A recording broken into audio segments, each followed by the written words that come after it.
And staying in KwaZulu-Natal, the Minister of Police, Bheki Cele, will go to the Inanda police station this morning following the fatal shooting of 6 suspects by police officers in Inanda in Durban in the early hours of today. The suspects were wanted for a spate of house robberies, murders, business robberies, as well as car hijackings. We now speak to our SABC News reporter, Simphiwe Makhanya. Simphiwe, good morning. Thank you so much for making time for us.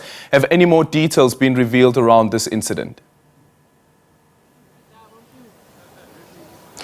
Indeed, Eldrin, while the community of Emakhoben here in Inanda is still reeling in shock, following, of course, that fatal shootout with police, which involves a number of suspects. 6 of them, Eldrin, died as a result of the shootout, and 3 were arrested, after the incident. Of course, we have been told that they had been, wanted for a number of crimes in this particular area where we are, including house robberies.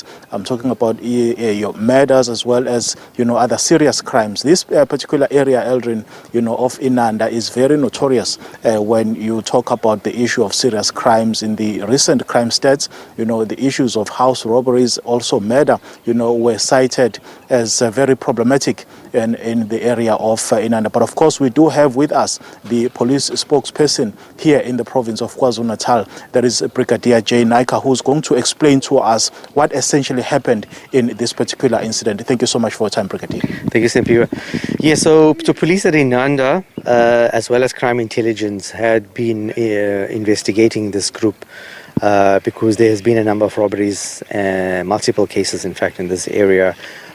House robberies, business robberies, carjackings, as well as murders that this grouping is linked to.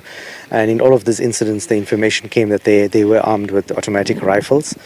So that investigation, it's at some point emerged, and detectives decided to follow up on that information. So members of the Inanda task team in the area houses this morning approached the house, and as they approached the house, they were met with gunfire.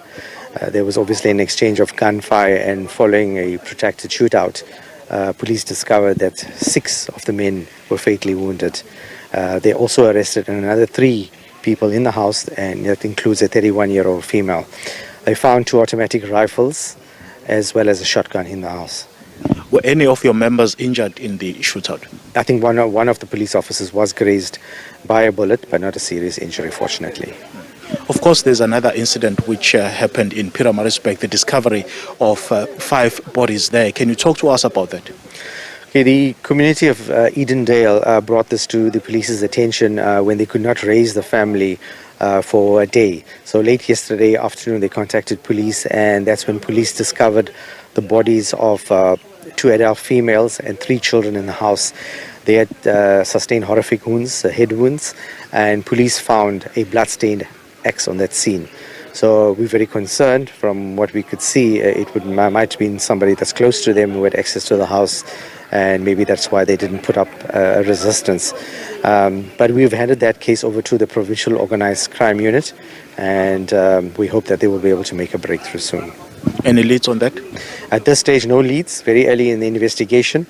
We're appealing to people that may have information to please come forward. Like I said, we're very concerned that this person is still out there. He needs to be brought to book and put behind bars. The minister is, of course, expected to address the media at 10:30 this morning. What is he expected to speak about? Well, at this stage, we should be there at the station already to get a briefing. I think once the minister gets a briefing, he will be able to talk to you guys and divulge further the purpose of his media briefing. On this incident where we are, Brigadier, are you looking for any more suspects, or the 3 that you have arrested are exactly the number of suspects that you were initially looking for as well? No, we won't be able to discount the fact that there might be others that were not at the house and part of this gang, and they need to be brought to book, because we find with most of these gangs, the splinter groups join and they form a bigger gang. So that will become a headache for us in the future. We're just appealing to members of the community. Once again, we see these people renting this house in this neighborhood. You see the houses very close to each other. Obviously, people would have seen something suspicious, but they remain quiet. And, then police discover something like this in this neighborhood. So we're appealing to people to be more vigilant, cooperate with police, and, come forward when they see suspicious things in their neighborhood. Thank you so much for your time. Thank you, Simphiwe. That is Brigadier J. Naika, who speaks on behalf of the South African National Police Services here in the province of KwaZulu-Natal. And I'm sure, Eldrin, as you can see behind me, police are still, stationed here. We believe that the investigations are still continuing, following, of course, that fatal shootout that occurred here in the early hours of this morning. Eldrin.